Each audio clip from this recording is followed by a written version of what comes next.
being happy, it is actually one of the most powerful things that you can do, not allowing yourself to go down that rabbit hole of stress. Effort is related to the release of epinephrine, of adrenaline in our brain and body. At some point, those levels get so high that we get stressed mentally, we get stressed physically, and we want to give up. And there's a quit point. Dopamine, the molecule of pursuit and reward and feeling good, resets our ability to be in effort. I mean, this sounds kind of new agey, but happiness, joy, and pleasure in what you're doing creates a chemical milieu that provides more of the chemicals that allow for effort. A couple of things for optimizing workspace that are grounded in neuroscience and physiology. So body posture and whether or not you're upright or reclining will impact your levels of alertness in the predictable ways. And when our eyes are directed upward, it creates a state of heightened alertness. And this has a relationship to the brainstem neurons that create alertness and their control over the muscles of the eye and, believe it or not, the eyelids. The point here is that you can optimize your workstation in a physical way that leverages this aspect of the visual system and your level of alertness. Try and position your screen or your tablet, whatever device you happen to be working on, at least at eye level and ideally slightly higher. If you think about it, most people are not doing this. Most people are looking down at their computer or tablet. That is not going to support heightened states of alertness and optimal attention. In fact, the opposite relationship between eye position and alertness is also true. When we look down, when our eyelids are slightly closed, it tends to decrease our levels of alertness and increase our levels of sleepiness, especially if you're somebody who tends to have that mid-morning sleepiness or mid-morning crash. The brain is going through these 90-minute so-called ultradian cycles throughout the entire day and night. Every 90 minutes, we shift over from being very alert to being less alert and then back to alert. There will be kind of peaks and valleys within that, but that 90 minutes is about what the brain can handle in terms of a dedicated effort for high degree of focus. I set a timer for 90 minutes and I try and get a strong bout of work done inside of that 90 minutes with the full understanding that the entire 90 minutes is not going to be uniform in terms of my ability of focus. You'd be amazed how much you can get done in 90 minutes if you are focused. So that means no checking the markets, no checking social media, no checking, the news, no checking email, none of that. Okay, so the goal is to get into what I call the tunnel, to really get into a tunnel of quality work. It's extremely common nowadays to see people texting and doing selfies and communicating in various ways, listening to podcasts, listening to music, doing all sorts of things while they engage in other activities, or going to dinner and texting other people, or making plans, sharing information. Because as you all know, the moment you sit down to do some serious work and you flip off the internet, all of a sudden it's as if the phone has a voice. It starts calling you. It's almost as if the restroom has a voice. But we all are familiar with the fact that if we are focused on something, that all that just kind of melts away. That's the mentality that I've embedded in myself, that there's nothing more important than what I'm doing in that 90-minute block. And that's what works for me. The brain loves that state, but it's very hard for many of us to access. Well, there are a couple of tools that neuroscience and psychology tell us can be very beneficial.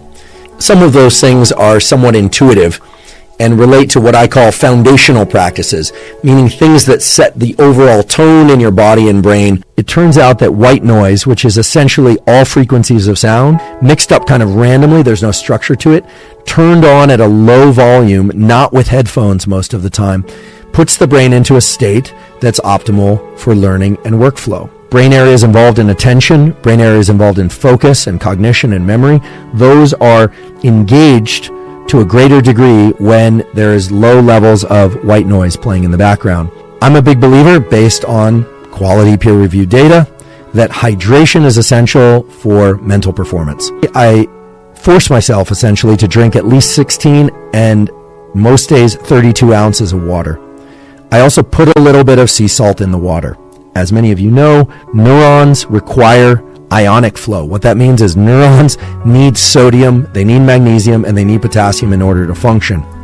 There are activities that we can do that will give us healthy, sustained increases in dopamine, both the peaks when they happen, and to maintain or even increase our baseline levels of dopamine. This process of taking a walk each morning isn't about exercise. It's not about burning calories. It's not about any of that. When we generate our own forward motion, forward ambulation, visual images pass by us on our eyes, so-called optic flow. Forward ambulation, walking or biking or running, and generating optic flow in particular, has this incredible property of lowering activity in the amygdala and thereby reducing levels of anxiety. Getting into a mode of forward ambulation and especially experiencing visual flow has a powerful effect on the nervous system. So that's remarkable to me, and the literature is really robust, but the level of dopamine is the primary determinant of how motivated we are, how excited we are, how outward-facing we are, and how willing we are to lean into life and pursue things. How much dopamine is in our system at any one time compared to how much dopamine was in our system a few minutes ago, and how much we remember enjoying a particular experience of the past, that dictates your so-called quality of life and your desire to pursue things. If ever you've interacted with somebody who just doesn't seem to have any drive, they've given up, or if you've interacted with somebody who seems to have endless drive and energy, what you are looking at there in those two circumstances is without question a difference in the level of dopamine circulating in their system. In its optimal range, adrenaline really provides a heightened sense of focus and the ability to encode, meaning bring in, and retain, remember information.